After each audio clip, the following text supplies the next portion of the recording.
মাননীয় মন্ত্রী সমরেজাউল করিম কালো টাকারে সাদা করছেন উনি। তাও মন্ত্রী হওয়ার আগে 10 তলা একটা বাড়ি আছে ওনার, যেটার নির্মাণ ব্যয় হয়েছে 15 কোটি টাকা। তোপখানা রোডে 2টি অফিস স্পেস, তারপর হচ্ছে গিয়ে জমি হচ্ছে গিয়ে অসংখ্য জমির মালিক। তারপর রাজধানীতে 4 শতাংশ জমিতে একটি বহুতল পাকা বাড়ি, যার মূল্য কয়েক কোটি টাকা। তারপর হচ্ছে গিয়ে আপনার পাইকপাড়ায় কেয়ারি বুরুজ ভবনে একটি ফ্ল্যাট আছে। পিরোজপুরে আছে ওনার নাজিরপুরা আশেপাশের এলাকায় কোটি টাকার জমি ক্রয় করেছেন সমরেজাউল করিম। এটা আমার সমস্যাটা যে জায়গায় হয়েছে, এত জায়গা থাকার পরও, সম্পদ থাকার পরও, ঢাকা শহরে এরকম 2-3টা বাড়ি থাকার পরও উনি মন্ত্রী হওয়ার 1 মাস 2 দিনের মধ্যে আবার রাজুক থেকে প্লট বরাদ্দ নিছেন। তাও আমার কথা হচ্ছে যে কত টাকা লাগে একটা মানুষের। এই যে মৎস্য ও প্রাণী সম্পদ মন্ত্রণালয়ের তথ্য অনুযায়ী উনার জন্ম কিন্তু হচ্ছে 1962 সালে। 71 সালে যদি মুক্তিযুদ্ধ হয়ে থাকে তাহলে উনার বয়স হয় মাত্র 9 বছর। 9 বছর বয়সে উনি মুক্তিযোদ্ধা কিভাবে হলেন আমার জানা নাই, কারণ আমার মেয়ের বয়স 9। এই মেয়েকে স্কুলে পাঠাইতে গেলে একটা মানুষকে দিয়ে আমার স্কুলে পাঠাইতে হয়। তাহলে আমি কোনোভাবে মিলাইতে পারতেছি না যে 9 বছর বয়সে উনি কিভাবে মুক্তিযোদ্ধা হইলেন। এটা আমার কোনোভাবে মিলতেছে না। ডিজিটাল বাংলাদেশ দরকার, কিন্তু ডিজিটাল ব্যবস্থার অপব্যবহার করে যারা, তাদেরও বিচারের জন্য যদি ব্যবস্থা না হয়, সেটাও কিন্তু এক প্রকার দায় মুক্তি তাদের জন্য হয়ে যায়। মাননীয় সদস্য জনাব সৈয়দ সাইদুল হক হবিগঞ্জ 4 একটি সম্পূরক প্রশ্ন করুন। শুরু করিতেছি মহান আল্লাহর নামে, যিনি পরম করুণাময় এবং অত্যন্ত দয়ালু। মৎস্য ও প্রাণী সম্পদ মন্ত্রী তিনি হচ্ছেন গিয়ে আমাদের মাননীয় মন্ত্রী সমরেজাউল করিম। উনি হচ্ছেন গিয়ে আমার জন্য একটি আইডল, আদর্শের জায়গা বলতে পারেন। আমি ওনাকে আদর্শ হিসাবে মনে করি এবং মনে করতাম আগে থেকেই। ওনার কথা শুনলে আমার কাছে মনে হতো আমি হাঁ করে তাকিয়ে থাকতাম যে এত সুন্দর কথা বলেন, এবং আমি ওনার মতোই হতে চাইতাম। কিন্তু আজকে যখন দেখলাম যে একটা নিউজ আসছে, আমি জানি না আপনারা দেখেছেন কিনা, সমকালে একটা নিউজ আসছে। এই নিউজটা পড়ার পর আমার কাছে, এই সমকালের নিউজটা আমার কাছে পড়ার পর আমার মনে হয়েছে যে 2-1টা কথা আমার মনে হয় বলা উচিত। কারণ আমি একটা কথা যে একটা বিশ্বাস করি যে আমি বঙ্গবন্ধুর সৈনিক, যেখানেই দুর্নীতি কোনো গন্ধ পাই, যেখানেই মানে মানুষের টাকা নষ্ট হয় এরকম জিনিস পাই, আমি দাঁড়াই যাই, জীবনের যত ঝুঁকি থাকুক তা কেন। আমি প্রথমে একটা কথা আপনাদেরকে বলতে চাই যে এই রিপোর্ট অনুযায়ী দেখলাম এই যে মৎস্য ও প্রাণী সম্পদ মন্ত্রণালয়ের তথ্য অনুযায়ী উনার জন্ম কিন্তু হচ্ছে 1962 সালে। 1962 সালে উনার জন্ম হয়ে থাকলে উনি মুক্তিযোদ্ধা হিসাবে দাবি করতেছেন, উনার সার্টিফিকেট আছে মুক্তিযোদ্ধার। এবং উনি 71 সালে যদি মুক্তিযুদ্ধ হয়ে থাকে তাহলে উনার বয়স হয় মাত্র 9 বছর। 9 বছর বয়সে উনি মুক্তিযোদ্ধা কিভাবে হলেন আমার জানা নাই, কারণ আমার মেয়ের বয়স 9। এই মেয়েকে স্কুলে পাঠাইতে গেলে একটা মানুষকে দিয়ে আমার স্কুলে পাঠাইতে হয়। তাহলে আমি কোনোভাবে মিলাইতে পারতেছি না যে 9 বছর বয়সে উনি কিভাবে মুক্তিযোদ্ধা হইলেন। এটা আমার কোনোভাবে মিলতেছে না, প্রথম প্রশ্ন। পরের প্রশ্ন হচ্ছে গিয়ে দেখেন, উনি দেখলাম রিপোর্ট অনুযায়ী কালো টাকারে সাদা করছেন উনি, তাও মন্ত্রী হওয়ার আগে। আচ্ছা ধরে নিলাম যে ওনার টাকা আছে, অনেক টাকা আছে, উনি স্বনামধন্য আইনজীবী। এখন কালো টাকারে তিনি সাদা করেন, তার পক্ষে কিন্তু উনার মন্ত্রণালয়ে যত মানুষ দুর্নীতিবাজ আছে, যারা কালো টাকার মালিক, তাদেরকে তো নৈতিকভাবে উনি কোনো কথাই বলতে পারবেন না, কারণ উনি নিজেই তো কালো টাকার মালিক ছিলেন, যেটা উনি সাদা করছেন এই রিপোর্ট অনুযায়ী এখানে স্পষ্ট আছে। এরপরে আমি আপনাদেরকে আরো জিনিস দেখাইতে চাই।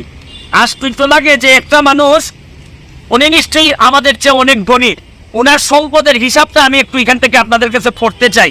যে ওনার হচ্ছে গিয়ে রাজুকের 854 নম্বর দাগে হচ্ছে গিয়ে 10 তলা একটা বাড়ি আছে ওনার, যেটার নির্মাণ ব্যয় হয়েছে 15 কোটি টাকা। তোপখানা রোডে ওনার হচ্ছে গিয়ে 2টি অফিস স্পেস, তারপর হচ্ছে গিয়ে জমি হচ্ছে গিয়ে অসংখ্য জমির মালিক। তারপর রাজধানীতে 4 শতাংশ জমিতে একটি বহুতল পাকা বাড়ি, যার মূল্য কয়েক কোটি টাকা। তারপর হচ্ছে গিয়ে আপনার পাইকপাড়ায় কেয়ারি বুরুজ ভবনে একটি ফ্ল্যাট আছে। পিরোজপুরে আছে ওনার নাজিরপুরা আশেপাশের এলাকায় কোটি টাকার জমি ক্রয় করেছেন সমরেজাউল করিম। আমার কথা হচ্ছে যে উনি হয়তো অনেক ধনী হইতে পারেন, ওনার এই জায়গা সম্পত্তি থাকতে পারে। এটা আমার সমস্যাটা যে জায়গায় হয়েছে, এত জায়গা থাকার পরও, সম্পদ থাকার পরও, ঢাকা শহরে এরকম 2-3টা বাড়ি থাকার পরও উনি মন্ত্রী হওয়ার 1 মাস 2 দিনের মধ্যে আবার রাজুক থেকে প্লট বরাদ্দ নিছেন। তাও আমার কথা হচ্ছে যে কত টাকা লাগে একটা মানুষের, কত টাকা হইলে মানে এটা তো ঠিক এই বরাদ্দ তো নিবে যারা হচ্ছে গিয়ে ধরেন হয়তো বেআইনি উনি কিছু করেন নাই, কিন্তু এত জায়গা শক্তি থাকার পরে একটা মানুষের আবার এই জায়গা নিতে হয়, এইটা আমার কাছে মনে হয়েছে যে এটা কঠিন বাস্তবতা। আমি এই রিপোর্টটা এখনো বিশ্বাস করতে চাই না, কারণ উনি এখনো আমার আইডল। আমি মনে করি উনার যেভাবে উনি কথা বলেন আমি এখনো বিশ্বাস করতে চাই। আমি বিশ্বাস করি উনি এই সমকালের যতগুলা লেখা আসছে এইটার একটা প্রতিবাদ দিবেন অথবা এদের বিরুদ্ধে মামলা করবেন যদি এই কথাগুলো সত্যি হয়ে না থাকে। আর যদি সত্যি হয়ে থাকে তাইলে আর বলার অপেক্ষা রাখে না যে আপনার মতো লোকরাও যদি এই ধরনের বিতর্কিত হন তাইলে বঙ্গবন্ধু কন্যা কাদেরকে দিয়ে দেশ চালাবেন? সব মানুষ যদি নষ্টের কাতারে চলে যায় তাহলে বঙ্গবন্ধু কন্যা কাদেরকে দিয়ে দেশ চালাবেন? এত কষ্ট করেন উনি, দিনে রাতে জীবনের ঝুঁকি নিয়ে বাংলাদেশটাকে সামনের দিকে এগিয়ে নিয়ে যাচ্ছেন। আর আমাদের মতো লোকগুলা যদি এইভাবে আমরা বিতর্কিত হয়ে যাই, আমাদের যদি এত সম্পদ দরকার হয় তাহলে পুরোভাবে বঙ্গবন্ধু সোনারভাবে আমরা পৌঁছাইতে পারবো না। আমি এখনো বিশ্বাস করি যে উনি প্রতিবাদ দিয়ে মামলা করবেন যদি এগুলো সত্য হয়ে না থাকে। আর বিশেষ করে মুক্তিযোদ্ধার বিষয়টা উনি যদি প্রকৃত অর্থে হয় উনি মুক্তিযোদ্ধা হিসেবে সঠিক কিনা উনি প্রমাণ করবেন, নাইলে উনার জন্মসাল ঠিক কিনা এটা উনাকে প্রমাণ করতে হবে। আর নাইলে মুক্তিযুদ্ধ এবং মুক্তিযোদ্ধাদের মতো এই একটি সম্মানিত জিনিস নিয়ে উনি যদি কোনো কিছু করে থাকেন এটা আমাদের জন্য চরম দুর্ভাগ্য হবে। আজকের মতো বিদায় নিচ্ছি, ভালো থাকবেন। যতদিন বেঁচে আছি প্রতিবাদ করার মধ্যে দিয়ে যাইতে চাই, আর মরে গেলে তো আপনাদের কাছে শুধু দোয়া চাই। ধন্যবাদ মাননীয় সদস্য, মাননীয় মন্ত্রী। মাননীয় স্পিকার, আপনাকে ধন্যবাদ এবং বিশেষভাবে আপনাকে অভিনন্দন যে এই মহান জাতীয় সংসদে আপনি 4 বার স্পিকারের দায়িত্ব পালন করে আপনার প্রজ্ঞা, আপনার যোগ্যতা, আপনার ধীশক্তি এবং অনন্য অসাধারণ দায়িত্ব পালনের মধ্য থেকে জাতীয় সংসদকে সকলের কাছে গ্রহণযোগ্য গণতান্ত্রিক চর্চার প্রতিষ্ঠানে পরিণত করেছেন। আমি আমার কথা বলার শুরুতেই গভীর শ্রদ্ধার সঙ্গে স্মরণ করছি আমাদের জাতির ইতিহাসের শ্রেষ্ঠ সন্তান, আমাদের মহান শিক্ষক, স্বাধীন বাংলাদেশের স্থপতি, জাতির পিতা বঙ্গবন্ধু শেখ মুজিবুর রহমানকে, এবং একই সঙ্গে মহান মুক্তিযুদ্ধের 30 লক্ষ শহীদ, সম্ভ্রম হারানো 2 লক্ষ মা বোন, 1975 সনের 15 আগস্ট ঘাতকের নির্মম বুলেটে আত্মাহুতি দানকারী বঙ্গমাতা বেগম ফজিলাতুন্নেসা মুজিব সহ সকল শহীদদেরকে। এবারে নির্বাচনটা ছিল একটি কঠিন অবস্থা, কিছুটা দানবীয় শক্তির সঙ্গে যুদ্ধ করতে হয়েছে, তবে সাধারণ মানুষের ভালোবাসায় আমি নির্বাচিত হয়ে আসার সুযোগ পেয়েছি। সেজন্য আমার গভীর কৃতজ্ঞতা আমার নির্বাচনী এলাকার সকল মানুষের কাছে। মাননীয় প্রধানমন্ত্রী শেখ হাসিনার নেতৃত্বে যদি গণতান্ত্রিক প্রক্রিয়াকে সুসংহত করার জন্য নির্বাচন অনুষ্ঠিত না হতো তাহলে বাংলাদেশের সাংবিধানিক শূন্যতা দেখা দিত। বাংলাদেশ আজ বিশ্বের কাছে উন্নয়নের রোল মডেল। আজ বাংলাদেশে কেউ অপরাধ করে দাম্ভিকতার সঙ্গে বলতে পারে না আমি অপরাধ করেছি, কেউ কিছু আমাকে করতে পারবে না। আমার বিশ্বাস এই ধারাকে অব্যাহত রাখতে বাংলাদেশের মানুষের আশা আকাঙ্ক্ষার একমাত্র আশ্রয়স্থল শেখ হাসিনা। তিনি যতদিন বেঁচে আছেন আমরা কামনা করি তিনি শতায়ু হবেন। মাননীয় স্বরাষ্ট্রমন্ত্রী এখানে আছেন, আমি বলবো আমরা ডিজিটাল বাংলাদেশ কায়েম করেছি, কিন্তু ডিজিটাল ব্যবস্থার অপব্যবহারের ভয়ঙ্কর ক্ষতিগ্রস্ত যারা, তাদেরও বিচার পাওয়ার অধিকার আছে। আমি একটি মামলায় মাননীয় স্বরাষ্ট্রমন্ত্রীর কাছে বারবার গিয়েছি, পুলিশের সংশ্লিষ্ট কর্তৃপক্ষের কাছে গিয়েছি। আসামিরা স্বীকারোক্তি করার মামলায় 3 বছরে চার্জশিট দেওয়া হয় না।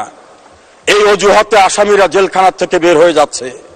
ডিজিটাল বাংলাদেশ দরকার, কিন্তু ডিজিটাল ব্যবস্থার অপব্যবহার করে যারা, তাদেরও বিচারের জন্য যদি ব্যবস্থা না হয় সেটাও কিন্তু এক প্রকার দায় মুক্তি তাদের জন্য হয়ে যায়। আশা করি এই বিষয়গুলো সংশ্লিষ্ট যারা আছে তারা গুরুত্বের সঙ্গে বিবেচনা করবেন। মাননীয় স্পিকার, আপনাকে অনেক অনেক ধন্যবাদ।